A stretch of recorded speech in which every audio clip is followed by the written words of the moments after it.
Last time out? Who cares, because it's the final level proper today, and it's a biggie, so let's crack on with it.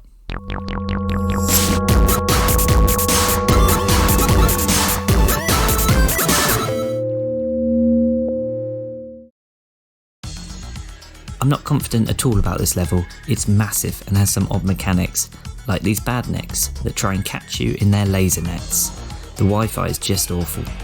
I navigate past them, but foolishly jump at the wrong time on this static machine and get ensnared. That's run 1 over.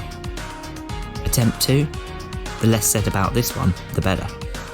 Perhaps we can get past the first 10 seconds of this level, please? Normally you'd use left and right to turn on these static machines to aim where you want to go. I obviously can't, so by dropping onto it from above, I can get the vertical movement I need to proceed. Use this slope to get more horizontal speed than Tails can give you. This allows you to get through this tiny gap and over the spikes. Fly up this vertical section to take a decent sized shortcut. This gap looks small.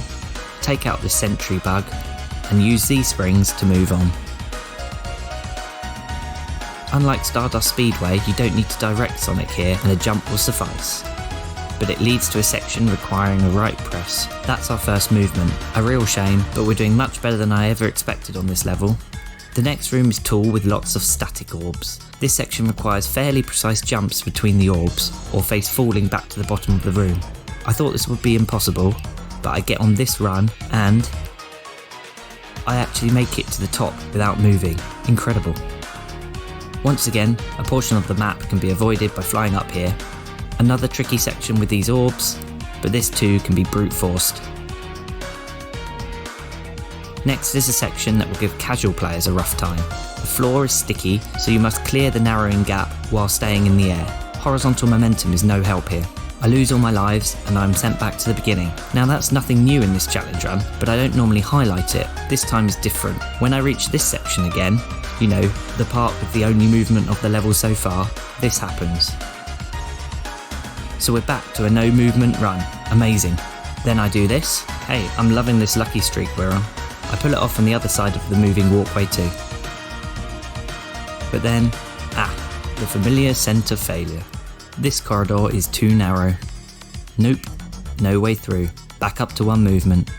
A really tough orb bit follows. You need to get through the gap between these spikes and springs. I eventually get here, but while trying to get over the bump to the left, I lose all my rings and die. Next attempt, I get a better angle and I make it past all the hazards. The next room is a vertical orb room like the previous one. This time, however, some gaps between orbs are too great to transition, and you must use the moving yellow bumpers to gain extra height. This room is surely going to be impossible. Surprisingly, no. So we enter the boss with only one movement, just one, on this blooming difficult stage. As described in episode 9, my level research is on point, but my boss research is practically non-existent. I try flying close to the eye when the balls drop, and jumping out of Tails' grip to get a hit in. It works, but it's tough, and you get hurt. Eventually, I figure out, use bad boy Tails to take it down with relative ease. Phase 2 involves some gravity mechanics, but it's fairly straightforward. And that concludes Act 1 with just one movement. Act 2 consists of a hub room. You need to complete the 4 side routes to access the final boss. I randomly select the lower left route and discover the killer for this act. The orbs from Act 1 return, but at multiple locations in the level, you need to be able to jump off them vertically. This is not possible.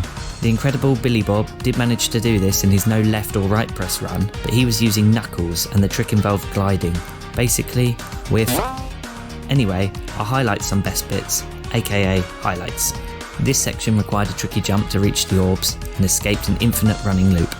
Back in the hub room, I select the bottom right route next. This surprisingly has no major issues above the vertical orbs. Next up, top left. This route has impassable narrow sections, and this dangerous piston section, but this can be passed with some satisfying flying. These springs, however, cannot. I enter the final portal in the hub room, the top right. Another piston section, going down this time, which is actually easier. Just be careful not to get crushed at the bottom. After more movements and fails and tears, we complete the final side room and turn our sights to the boss.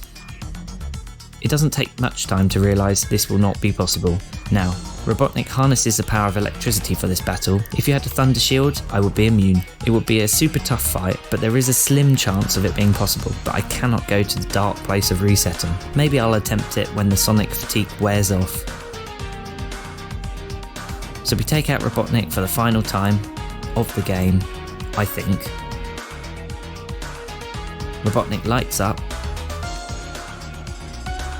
and does something too hot for TV, seriously disturbing stuff. Well, Sonic seems to like it. So, the scores this week. Act 1 had only one movement this week, so although it is a loss, I'm actually not annoyed by it. I'm pretty dang impressed, it only took one. Act 2, fully expected and fully realised. Well, that's it ladies and gents, we can now answer the question, can you beat Sonic Mania without moving Sonic? Yes, I know that we all know that we can't. We discovered that in week 2 in Chemical Plant Zone. But here's the final scores. Hang on. Oh, you're on Robotnik. Challenge accepted. See you next week. So as always, I'll see you in an 8-bit.